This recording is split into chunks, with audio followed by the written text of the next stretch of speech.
നമസ്കാരം. താമരശ്ശേരി ചുരത്തിലേക്ക് ഒരിക്കൽ കൂടി ഏവർക്കും സ്വാഗതം.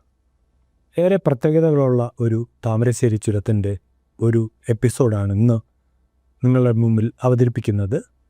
നമ്മളോടൊപ്പം ഇന്നുള്ളത് 83 വയസ്സുള്ള യാത്രകൾ ഇഷ്ടപ്പെടുന്ന അല്ലെങ്കിൽ യാത്രകളെ പ്രണയിക്കുന്ന ഗുജറാത്തിലെ അംബ ദോങ്കർ എന്ന കൊച്ചു ഗ്രാമത്തിലെ ഒരു വലിയ പാറയെ പ്രണയിക്കുന്ന ഒരു ചെറുപ്പക്കാരനാണ്.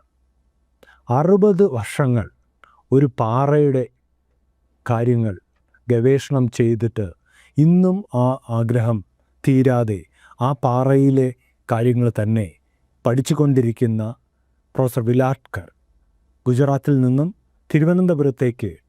തിരുവനന്തപുരത്തിലുള്ള അദ്ദേഹത്തിൻ്റെ ഒരു സുഹൃത്തായ കേരള സർവകലാശാലയിലെ മുതിർന്ന അധ്യാപകനും പ്രൊഫസറുമായ പ്രൊഫസർ A.P.Pradeep കുമാറിൻ്റെ വിരമിക്കലുമായി ബന്ധപ്പെട്ട 2 ദിവസത്തെ ദേശീയ സെമിനാറിൽ പങ്കെടുക്കാൻ വന്ന വിലാട്കറിനെ തികച്ചും യാദർച്ഛികമായാണ് ഇന്ന് ഈ സ്റ്റുഡിയോയിലേക്ക് എത്തിക്കുന്നത്. നമ്മുടെ ഇന്നത്തെ ഈ എപ്പിസോഡ് ഇംഗ്ലീഷിലായിരിക്കും. കാരണം പ്രൊഫസർ വിലാട്കറുമായിട്ട് സംസാരിക്കാൻ നമുക്ക് ഇംഗ്ലീഷിൻ്റെ ആവശ്യമുണ്ട്. ഞാൻ നിങ്ങൾക്ക് പ്രൊഫസർ വിലാട്കറിനെ ഒന്ന് പരിചയപ്പെടുത്താം. Professor Viladkar, very happy to welcome you to Trivandrum and to this wine studio for this YouTube channel program, Tamarasheri Churam. We call it Tamarasheri Churam channel. We're so happy to have you here, and I'm a bit envious also to you because you are so free. You roam around the world like a free bird, just because you are unmarried. You don't have any strings attached. Yes.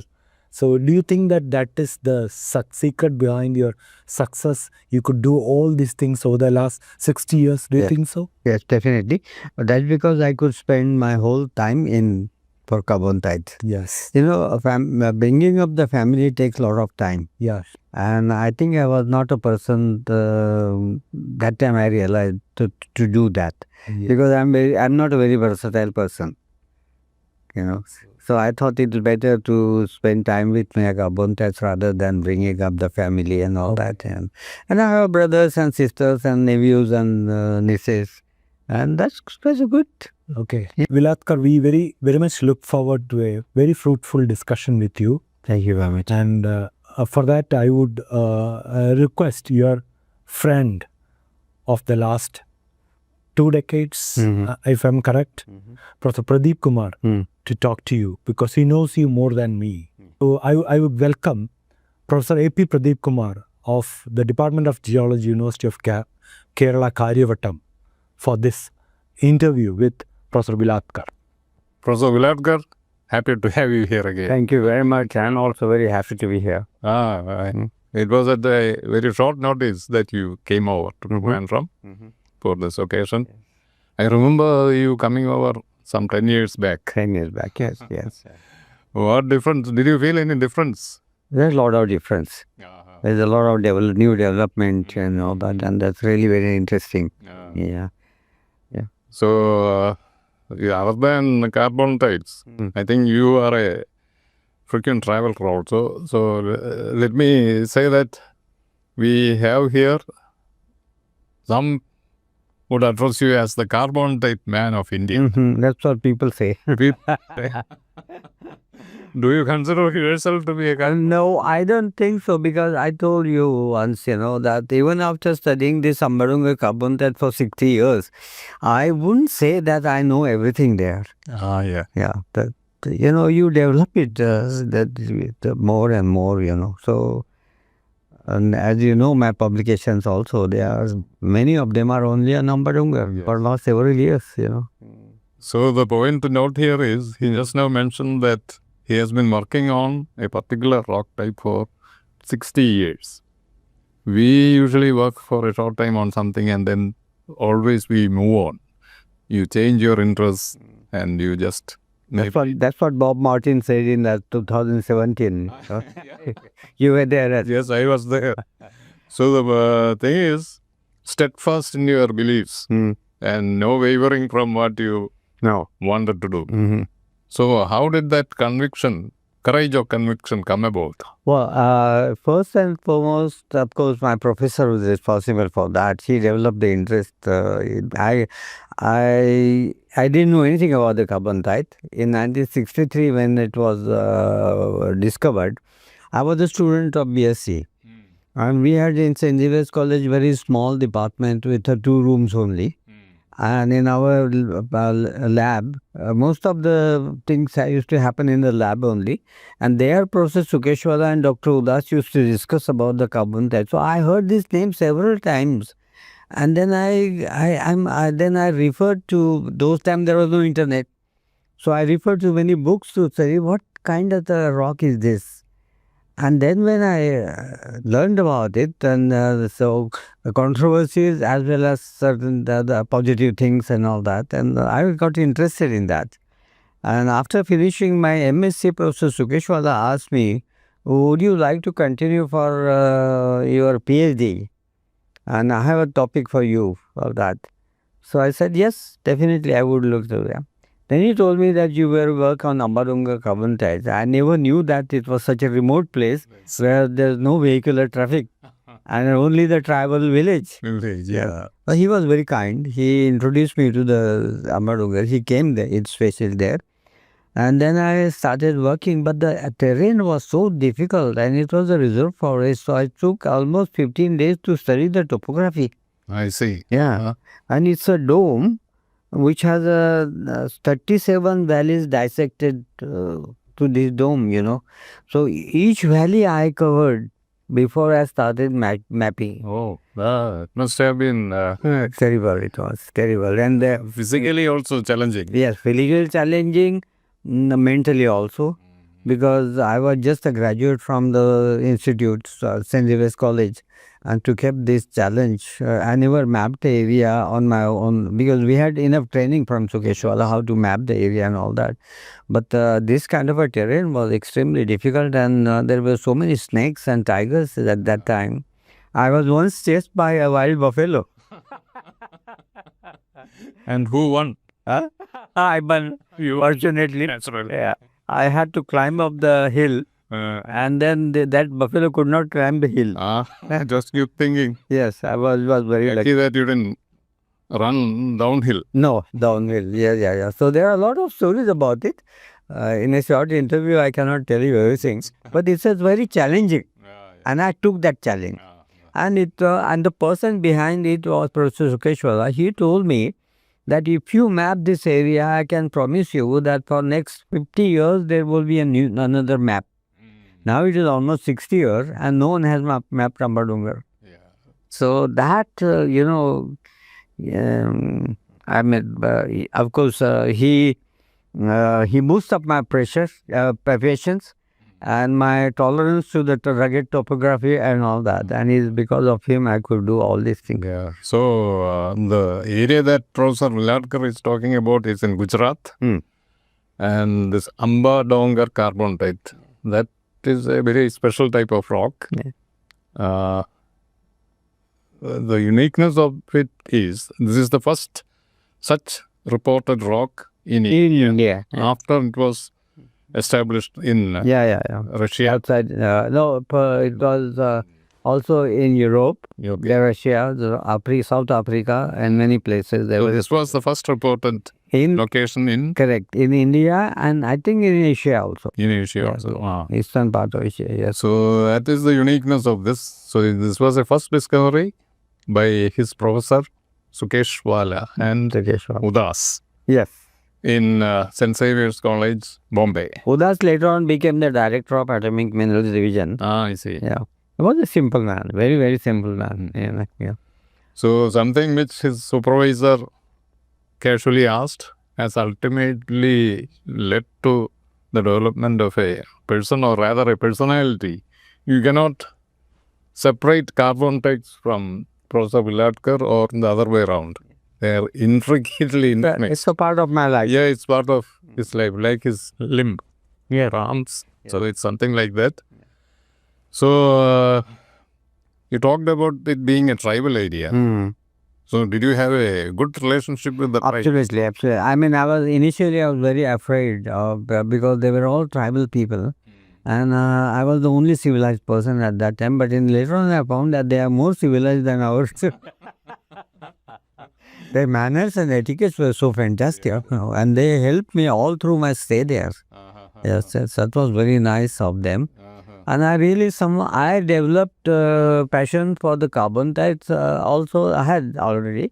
And I then later on started studying their customs and their culture and everything, which I was really amazed, You think carbonatites influenced their culture? I don't know that because they didn't know anything about carbonatite.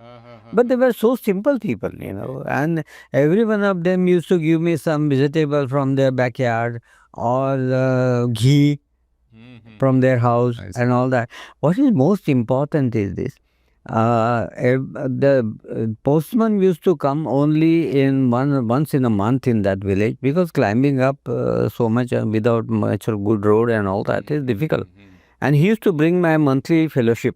That was hardly 250 rupees. But it was quite a big thing for them. It was year? It was year 1967. 67. 68. And my jhopadi had no door. It's all open, It was air conditioned. Yeah, air conditioned, perfectly air conditioned. And I used to keep the money in my suitcase, never locked it on the. In those so many months, 1 year almost, I never lost a single pie. So honest those people were there, very honest. And it was wonderful days in my life. So do you think they learned anything from you? You learned many things from them. I learned many things from them.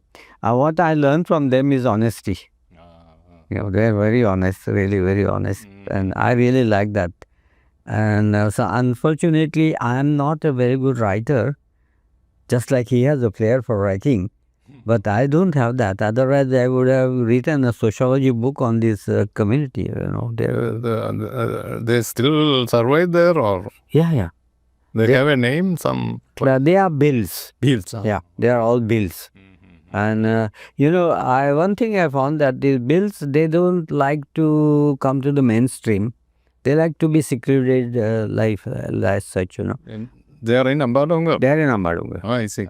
Now everything is changed. In last 60 years, a lot of things have changed. You won't find such people again there now. They are almost like us now, Yes. So it was wonderful. Those fantastic days. And I had a very good assistant who used to come with me in the field and break the rocks and carry the rocks and everything. And that made my life much easier and fieldwork also much easier because I was doing only the mapping. Rest of the thing he was doing, I see. And but that means almost 50% of the credit of my mapping goes to him. So, how much area would you have covered? Wow. Every day and in total? In total, it must be, so the village is north-south almost 1.5 kilometer and east-west is 1 kilometer. Okay. That is only the central dome. And the remaining area is quite a big. You have to come down the hill to map. And there are certain valleys which led to the Narmada.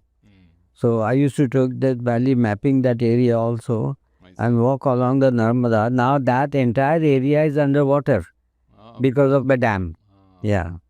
So nobody can map that area? No, nobody can map that area. But that was a very, very good dikes of basalts also. I found that in that. I see. It was a wonderful area. Yeah. So do you have any difficulty in identifying rocks? Because when you, even in Trivandrum, as you walk around, you will find that there are rocks of different colors. If you go to Kolam, you will find very dark rocks. If you go to Chengotugonam or towards Potangod, you will find rocks which have stripes in it, dark and white. Similarly, in the field, you might find it. No, I had seen all these carbonatites in high specimen, and Sukeshwala showed me and all that. So it was not very difficult for me. And my petrology knowledge was sufficient enough for the mapping. I see. So I could identify all the rocks, the dikes and everything. And there is, these rocks are not very heterogeneous. I talked to you yesterday about the ferrocarbonatite, which is normally used by many carbonatite workers. But I found that in Amba Dongar, ferrocarbonatite is not a single rock; it's a family. Oh, And the family of 4 different varieties. okay. And each one has a different petrography, mineralogy, and geochemistry. And that's why I wrote that paper on the ferrocarbons from Amba Dongar. Yes. So all this I studied in the field. And later on the thin sections and all that, yes. So you had all the facilities available in your Yes, college? yes. Okay. And I must make a mention of one AMD officer, D.S. Sharma, who was there that time in that area. And he really helped me a lot, I see. Yes. Some traverses we used to take together because his work was also related to the carbonatite and alkaline rocks and all that, though not mapping, but their potential as economic minerals and all that. I see. So he helped me a lot. So these two. So you might have been 23, 24. Yes, I was 24 when I started. Definitely 24. At 24, I think most of us would need some entertainment. Yes. So what entertained you in the field other than carbonatite and the rifles? I had a small transistor. So when I used to come at 4 o'clock, I used to leave for field at 8 o'clock in the morning, come back at 4 o'clock. There is only one well in the village. And we used to drink that water, and I used to have bath also in that well. So after that, I used to come, and then was one easy chair. I used to take that and take the transistor and listen to the music, and all the tribal folks, men and women, come and used to flock around. I see. Vivid Bharati, listening to Listening to because they have never seen that, Yeah, and now there are, of course, TVs in every house. But that time there was nothing, very remote area that was. So that was the only entertainment. And then, of course, my work, after doing the fieldwork, the numbering and everything, I had to organize everything, and that used to take my time before I start all evening and transistor entertainment. So from Bombay to Amba Dongar, how easy is it to get? No. Did you travel? Now it is easy. But that time we used to catch a train to Baroda. From Baroda, another train to Chota Udaipur. From Chota Udaipur, there is a bus to a place called Kawant. From Kawant, the buses were not frequent, so there were just like open lorries. They used to carry the people. So sometimes we used to travel in that because the road were not concrete road or something. So that is the way we used to go. And they will go only up to a place called Karipani, where now the JMDC has a big office and establishment. But no one would up the hill because again you got to climb almost 4 kilometers. And that, of course, you have to. I must have covered that stretch so many times up and down, What I am standing today is maybe because of that. It was a good exercise. Your limbs really were. Yes, it's already. So did you take any day off? There No. would be Sundays. No. I used to work on all the days. No. Yes. Yeah, that is extraordinary for a youngster. Yes.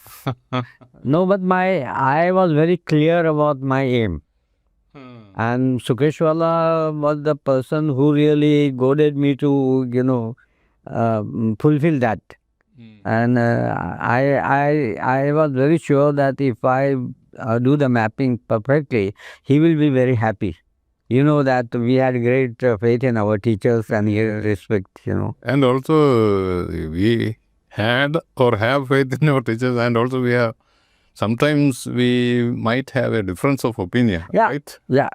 We have, So, and did you have such? Yeah, I had the differences of opinion, but that's only in geology. Okay. Because I had mapped that area, and but he used to guide me, and there sometimes we used to forget about that. And he also had a great passion because he visited Amba Dongar later on also several times with me, So he was a very great man. He was my mentor. He was my PhD advisor. He was my guru. He was my philosopher. Okay. And then I named my research center the Carbonatite Museum after him. It is late Professor R.N. Sukeshwala Carbonatite Archive Archives. Yes. That is located in Amba. Amba Dongar, yes. Okay. Now, who funds the GMDCA, that Gujarat Mineral Development Corporation. on your own? Yeah. No, they gave me the area. Okay. They gave me the infrastructure, everything. And then recently they have given me a microscope which cost about 15 lakhs. No, very good. So everything is only samples is my my position. Otherwise, everything is from GMDC, and they are so nice to me. For the last 60 years. I think that Carbonatite Research Center is the only place in the world where you have a collection On the museum also. Carbonatite Yes, because museum from all over the world. correct. And this museum has the samples from all Indian carbonatites, also the carbon from different parts of the world. So it's a very good. Many foreigners also visited. Okay. In the 2 seminars, I had international seminars, and they found it very interesting. So you had your education in that was in Bombay, or what was your village? Amba Dongar. I come from Maharashtra, up the hills. That is Amba Dongar.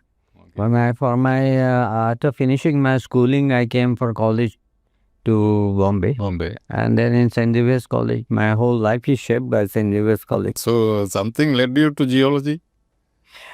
Right. That is, to tell you honestly, I didn't want to take physics because my brother was professor in physics. Chemistry, I never liked in organic chemistry. So I thought it will be very difficult for me. Mathematics, I was very poor in mathematics. Okay. Yes. So my brother asked me then, what do you want to do? So I said, anything beyond these 3 subjects. So then he said that you go to, there's an engineering college in Bombay, VJTI. Now the name is different, I think. And there is a Professor Oak who is in charge of the geology. And I will call him and tell him that you are coming and you give him ideas about the geology. I spent whole day with him and he talked to me so nicely and explained me everything. Nice. And I developed the interest there itself.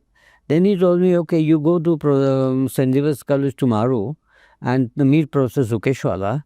And she talked to him because he is the one who will give you admission there. So I went, Sukeshwala spoke to me for half an hour and then he realized that I'm really interested in this subject. He told me that go to the office, get the form, fill up the form, I'll sign it and your admission is secured. So simple it was that time. So this professor in VJTI, I think that meeting was critical. Very critical, yes. And later on we became very good friends because we used to go to different places for examination together and all that. Though we had so much of difference in age, but still he was a wonderful person. Yeah, so mentoring. Yeah. You had an excellent mentor Yeah. in Sukeshwala, Professor Sukeshwala, and this particular professor also. Okay. Otherwise, I think this would never have happened. Yeah. You becoming. Yeah. No, I'm very grateful to, of course, there are many contributors to my success. But to start with, these 2 people were there. And I was always interested in petrology. And I really liked it. I was very good in petrography. Oh, I see. Yes. And those days, petrography was very important, because we didn't have any equipment as such except analytical equipment. So there was nothing except flame photometer. We used to measure the alkalis. Yes. But otherwise, everything by classical methods, analysis. So one rock analysis used to take 3 days. Now in X-ray fluorescence, you can do 24 rocks in 24 hours. Yes, that's true. So while you were studying, did you think that you would reach a position where you would be respected, a researcher? No, I didn't, because my aim was to just acquire the knowledge. What happens later on, I contribute all this to Professor Sukeshwala. She shaped my life. Okay. Yes. She suggested PhD. He suggested postdoc. He sent me also to Germany for the postdoc for the first time. So that's why, because Professor Viladkar had some interaction with, even in Trivandrum when he was here last time, there was also a German professor here. Yeah, Ernst Hegner from Ludwig Maximilians University in Munich. So Professor Hegner was hesitant to talk to Viladkar in German. So I asked him, why do you speak to him in English? You could rather communicate with Professor Viladkar in German. So Professor Hegner was saying his German is Hochdeutsch, much more better than mine. So I would prefer to talk to him in English. So you are very fluent in German, and now you are fluent in English. There is no question about it. Yeah. So were you always so fluent in all the languages? Marathi is my mother tongue, but I don't think I can write much essays or something like in Marathi. English, as I told you, I learned because of one professor in English in St. Xavier's College. He realized, he was a professor from Malayalam. He from Kerala, and he spotted that my English is not so good. So he suggested that how to improve the English, and that way I improved it. And scientific writing is something different than the story writing. And that scientific writing I acquired because that time there was no internet. So we used to refer to so many books, read so many books. I think half of my life I have spent in reading the books, Yeah, half of your life in Amba Dongar and the other half in the library. Correct. With books. Yes. So there might be something extraordinary in your life. That what do you attribute to your success with steadfast interest in what you do? One thing is that I was very clear that I want to do the specialization in particular subject, and that too in carbonatites and all that. So I made put in lot of efforts by reading these and other in that, and I was very happy, and I could then realize that I can do some work in this field. And Professor Sugar supported that. So you were married to research and... Right. I am single, but I am married to carbonatite. Yeah. That is my passion. And one thing, I would always tell my young generation students and that you have to have a lot of patience and tolerance. Yeah. If you want to become something in the particular field. Yeah, that is true about husbands also and wives also. Yes. Patience and tolerance. Yes. So you have all the qualities needed to become a good husband. It still chose not to. Yes, I had a lot of patience today. And tolerance. I normally don't react for any criticism immediately. Yeah. I study them. Okay. And then I may answer in writing. But otherwise, I don't react very fast. And this is what the students should learn to, We all are human beings. We make mistakes. So what I study and what I present may not be not that all people will like it, And there may be some minus things also in my presentations and all that. Yes. And that is bound to be there. And it should be there. Because that's the way science grows. Yeah, that is just exactly correct. Yes. Your studies took you to University of Freiburg. Yes, that is my first postdoc. Which year was that? That was 1980. 1980. I think I still remember my first flight of Lufthansa Airlines to Freiburg was 2nd October 1980. Oh, I see. Yes. Then 2 months, that fellowship also provides you 2 or 3 months of German language. So I took it for 2 months. But that school of Goethe Institute, wonderful. That was in Bombay or? In Freiburg. Freiburg. Yeah. That was so intensive. Morning 8 o'clock till 12 o'clock, only grammar. Oh. Only grammar in German. Really heavy. Yes, very heavy. And then from 1 o'clock from 12 to 1 lunch hour. And then afterwards, they used to give us the practice of reading and talking. And that way we picked up. Okay. That way and then when I came to the university to this institute, mineralogy, my all colleague told me that we all can speak English, but it is better that you talk in German and we correct you if you go wrong. I said, yes, of course. And that's where I learned more. Can you describe what you saw in the town of Freiburg? Freiburg, I believe, is a wonderful town. It is a wonderful town. It is on the... describe it in German, it would be interesting. Oh. A short. description of Freiburg. It's a very beautiful town. It's on the threshold of Black Forest. Yeah. So I used to, and also very close to Kaiserstuhl, the Kaiserstuhl Carbonatite, which is very similar to Amba Dongar in some respect, except the age difference. Age difference is there. And this is how I spend a lot of time. But I spent, Freiburg is a wonderful city, and they had lots of book stores and all that, and that was really amazing, Buchhandlung. Yeah, Buchhandlung. And that was very culturally very rich. And my friends are also very good. I always like the music, whether it's the Western music or Indian classical music. So my friend used to take me for those Beethoven concerts of different people, and it was really. So I had really enjoyed Freiburg. So I would say you are intoxicated by Freiburg. I'm still. Yeah, still. Yes, Excellent. I cannot forget my 2-year stay in Freiburg. Because that developed, I developed a lot of things. And my colleagues were fantastic. Professor Wimmenauer was a great character with whom I did my postdoc. It was and slowly I developed contacts with the other scientists in Carbonatite, and when I got so many scholarships later on. Then so many, three at least, I was visiting professor in 3 universities also. And all that I got because of this Humboldt. Alexander von Humboldt Fellowship Yeah. is the most prestigious. Fellowships. I understand that after the fellowship you are given a lot of money to set up a lab. Or how is it? They give me money Yes. to set up a lab in Bombay, in St. Xavier's College, and in fact the Consul General came to donate it to me. That was a good function they organized in St. Xavier's College. So it's a wonderful, and once I think my last tenure as a 3-month fellowship was at the age of 75. I think I was 75. Yes, 70.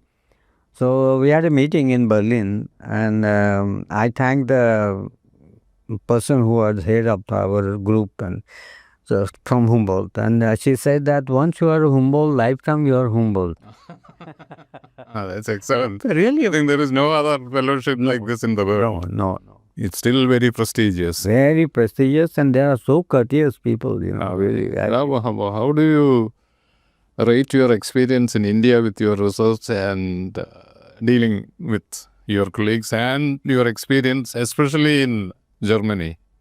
Research and Germany, I'm really, I tell you very frankly, I'm very well respected in academic field. yes. I wouldn't say so, unfortunately, about the Indian, because I come from St. Xavier's College. I'm neither from the university nor from the IITs and all that. And we have we have an impression that if you are from IIT or university, you are someone, But I was in undergraduate college, though our department has post-graduation right up to PhD and all that, but ultimately it was a college.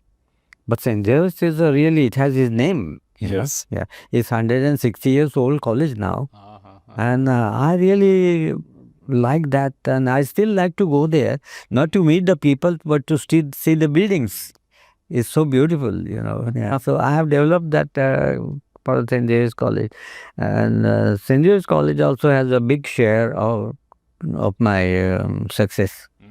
So Professor Sukeshwala, other colleagues, and I had good students also. Yeah.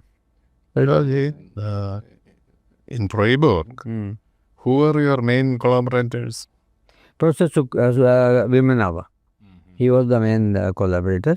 Then I developed the collaboration with other also Heidelberg University and Max Planck Institute and all that. Max Planck in Mainz? Mainz. Okay. Yes. Mainz also is a very beautiful place. Beautiful place, and the director of geochemistry group I met him for the first time in 1995, and it went on till he retired. Okay. It was wonderful. He helped me a lot also, and we had some projects also together. Yes, wonderful person, Professor Hoffmann. Yeah. So, do you find it easier to interact with Germans rather than Indians? Certainly.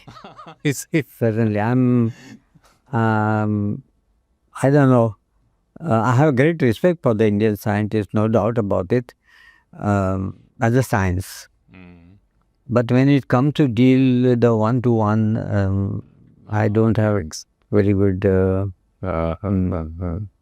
Well, that besides the point. That is not so important. Yes. And I never make an issue of that.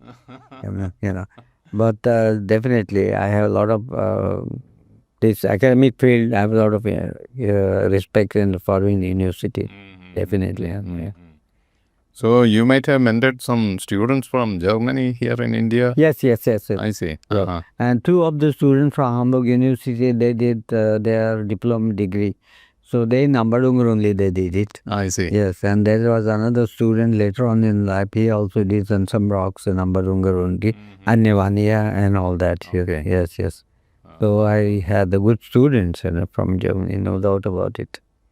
And as a big collaboration, I had so many DST, DFG projects and all that for research on different areas.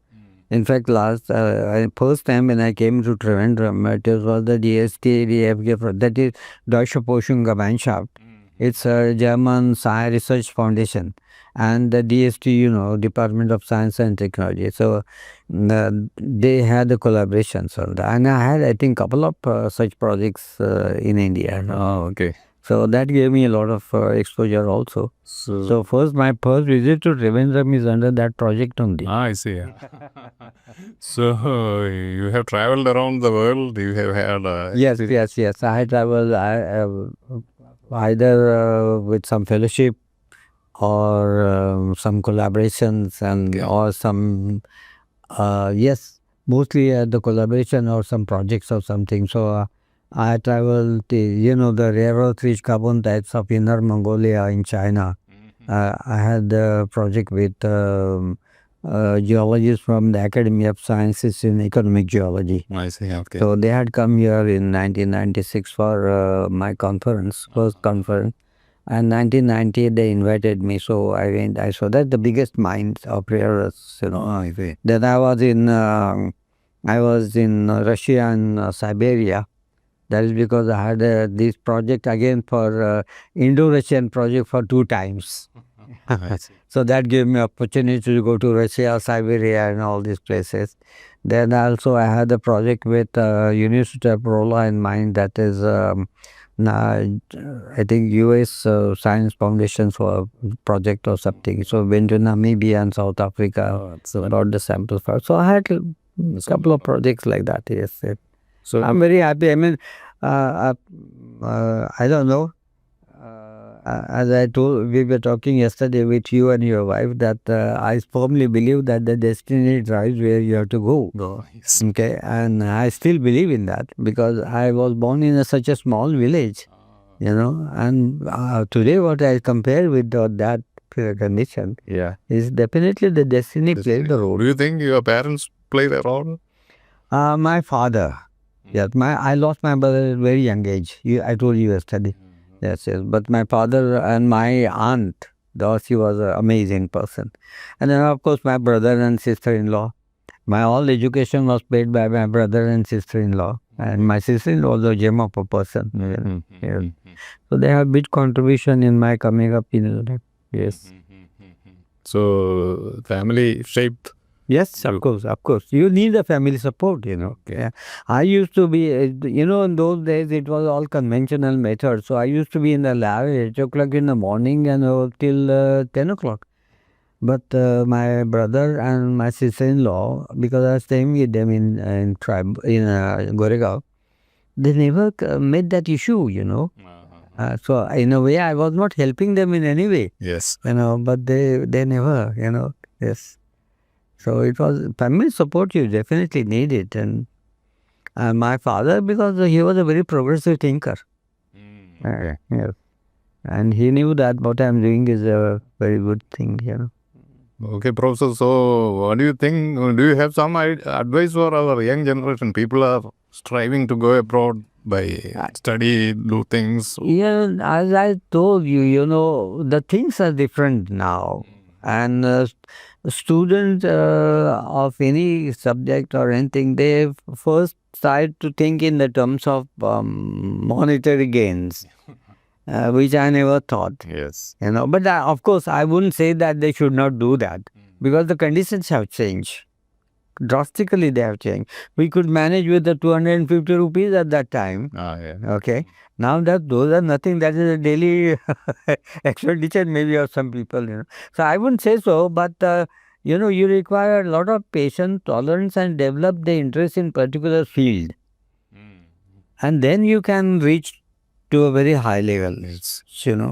I for myself, if I want to talk, that I when I started mapping Amba Dongar, I realized at that time that this area is going to provide me material for research in my whole life. So I wear blinkers. I never thought of anything else, only Amba Dongar, and it worked out, Real focus is needed. Correct. When you break the rock should talk to you. Yes. Yes. Yeah. So I think we had a very good interaction, and good piece of advice is you should always have a focus on Yes, what because, you want. second thing is, I would to state on one point Okay. that kind of a fieldwork what we did, the present generation doesn't like. They don't like to go to the field, They want the jeep to go up to the outcrop. That is not a fieldwork. Now AI will help you out in many ways. Yes. Definitely. Yeah. Will help now. So Professor Viladkar is, I would say, you are a product of your thoughts, your mind, and your hard work, plus a lot of good mentors. And the most important was Professor Sukheshwala of St. Xavier's. To him, he is indebted throughout his life. Now he is entering nearly 60th year of Amba Dongar. 2027, I complete 6 years in Amba Dongar. Yeah, so steadfast in his beliefs, steadfast in his research, and he had his success, and he is a very contented, calm, cool, 83-year-old professor, still traveling alone. So I think that strength comes from your belief in what you are doing. So certainly, possibly the advice takeaway message from him would be, do whatever you do with belief in yourself and in what you do. Yeah. And do it steadfast. And have a lot of self-confidence. Yes. With self-confidence. Yes. That's the most important. Most important, yes. Thank you, Professor Viladkar. That was wonderful. It's talking to you here in Trivandrum today. I think I should thank you all for bringing me here and giving this interview and all that. And I really enjoyed it. And maybe whatever I said, people may not agree with it, but who don't agree with me, I apologize to them. Okay. Yes. But those are my views. And I still hold on those views, especially the fieldwork. Fieldwork teaches you a lot. Because when you write a paper, you have to write the interrelation between the different rocks. Okay? Without that, you cannot put the interpretation, that. And that is why the field is very important. Yes. Exactly. And I still like to go to the field. Yeah. Yes. So for all the geologists in the young generation, first thing to do is get interested in fieldwork, do fieldwork. Yeah.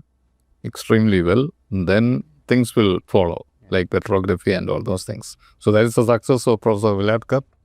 So I again thank you for spending time with us, Professor. And my pleasure. I really enjoyed it. And thanks you and also you. Okay.